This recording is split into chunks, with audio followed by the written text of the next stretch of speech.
Welcome to Heathrow Terminal 5 B gates today for this trip all the way down to Mexico City in business class. Hope you can join me for this. It's going to be a great trip, a long trip, but I am so looking forward to this. I'm a little bit tired but I've made it. Let's go and get on board and we'll see what it's like, shall we? Yes, so I should explain actually that in order to leverage a pretty good return fare down to Mexico City and back with British Airways in Club World, and I'd booked my ticket from Dublin via Heathrow. So I'd stayed in London the night before, and I used some avios to fly from London City over to Dublin in the morning. And I checked in at Dublin Airport as normal, and then flew back to Heathrow Terminal 2, where I then had to transfer to Terminal 5 and take the shuttle over to B gates. The transfer times were a bit tight, to be honest, but at the end of the day I saved myself around £1,200 of just booking it from Dublin rather than Heathrow. It's crazy, isn't it? But you know, it made it affordable, and I got the extra tier points and avios. Yeah, so I made my way down the jet bridge, and I'll tell you what, it was a great feeling turning left instead of my usual route towards the economy seating in the back. And I was in seat 7A today, which is the last row of the smaller of two business class cabins on the British Airways Dreamliner. And the main advantage of this window seat and 7K opposite is that you don't have to climb over someone's legs to get out. As you can see, I was greeted with a comfortable pillow, a set of headphones and the bedding kit underneath. Shortly before takeoff I was offered champagne, which I gladly accepted, along with a glass of water. The latter was a bit of a token gesture on my part, to be honest. Did I mention that the seat faces backwards? Yeah, this is BA's old style Yin Yang business class product, which is laid out in a 232 configuration. It's a bit of a weird feeling really, but there's some great views of the engine from this seat, and it's quite reassuring to know that it's still attached to the wing during the course of the flight, isn't it? Anyway, it was a bit grey in London, but a table stowed away and we were ready for takeoff, competing with a Virgin Atlantic Dreamliner to see who could get out to runway 09R first. They won. When we got there though, it was a quick turn and burn and we were up into the afternoon skies above the city. And we enjoyed the takeoff, and I'll see you in the cruise.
Adjusting your seat. If your device does get lost, please do not move the seat. Just let one of us know so that we can assist.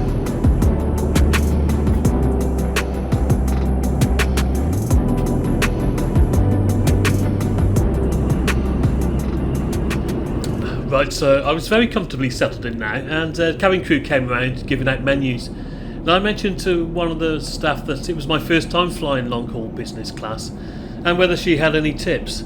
And she basically said, well, the best advice I can give is to just try everything once.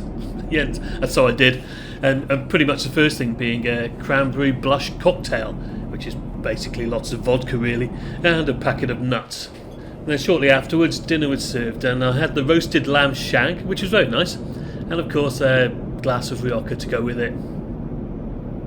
After dinner, cabin crew came round with white company amenity kits, which came in a lovely quality little bag. I won't go through all the contents here, but you can see that you've basically got everything you need for a flight of this duration.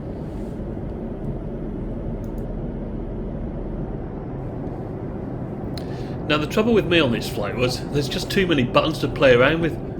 For example, instead of manual blinds, the Dreamliner has this button that increases or decreases the tint of the window. Now the sun was on my side, so it was actually really useful in reducing glare during this flight. For extra privacy, there's this automatic divider thing between the seats, which means you don't have to be staring at your neighbour for 10 hours plus, which I guess could be off-putting for both of you, can it? The table I was using is released by this button, and it folds out, and then you slide it towards you like this.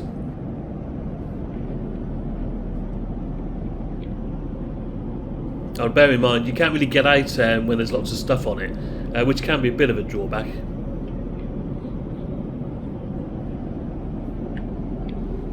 The TV pops out using this button here. They're a bit old now, these screens, but they're perfectly good for what I wanted to use it for, which was mostly tracking the flight. There are plenty of films, games, etc., the usual stuff available, which I won't go through here. And everything is controlled with this remote, which is stored at the side of the seat. And talking about the seat, as you would expect, it does convert into a fully lie-flat bed, as I'm attempting to demonstrate here. These buttons on the side allow you to do that remotely. The ottoman opposite the seat folds down to effectively support your legs. Try not to put any weight on this, by the way, because it'll just collapse, as I can testify on more than one occasion. The bedding pack you get is like a mattress topper and a blanket type of thing, and then you use them with a pillow, and then you've basically got your bed, and that's fine. Then once you're lying down, there's a reasonable amount of space, I would say. I've got my amenity kit flight socks on here because I'll tell you what, I've been wearing my skate shoes all day. Fortunately for everybody else, I was able to stow them away in this handy little drawer down here. You've probably noticed there's plenty of power sockets, USB and conventional, and there's a dimmable reading light. That pretty much covers everything off, apart from, of course, the loo review. So let's have a look at what we've got here. A decent sized mirror, there's hot and cold running water, hand wash, moisturiser, paper towels, and lots of other toiletries and revitalisers hiding behind the toilet roll here.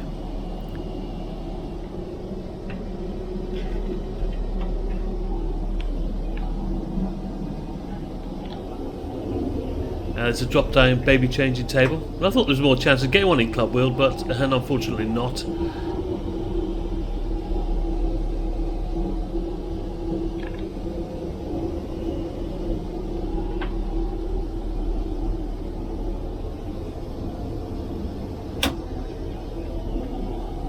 Another mirror, and this is handy, isn't it? It's a little bench type thing for sitting on whilst you get changed into the pyjamas that British Airways don't supply you with.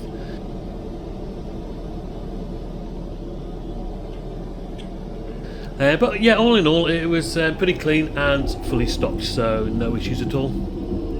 Okay, so I returned to my seat, and I still had the windows dimmed quite a bit, but it was now time to let a little more light into the cabin, as BA was serving a second meal on this flight, what they called a light meal.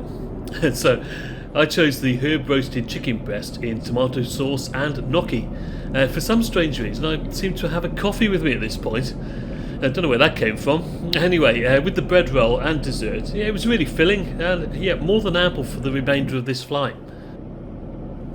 We had about an hour and a half to go after this meal, a little bit longer than expected, just owing to congestion at the airport, which led to our aircraft maintaining a holding pattern prior to final approach. And unfortunately, this meant that we landed in the dark, but it was a spectacular ending to the flight, watching the sun disappearing, and then to be replaced by lightning flashes in the distance.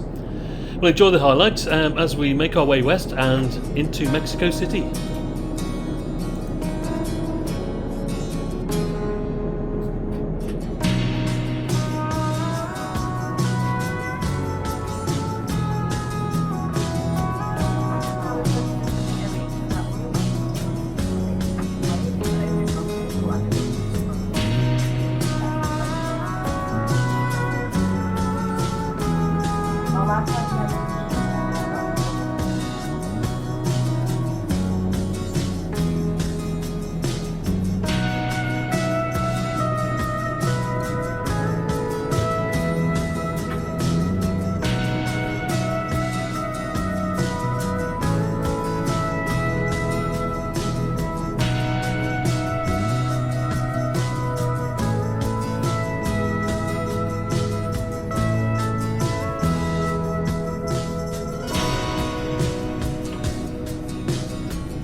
Mexico City. The local time here is 8:50 in the evening.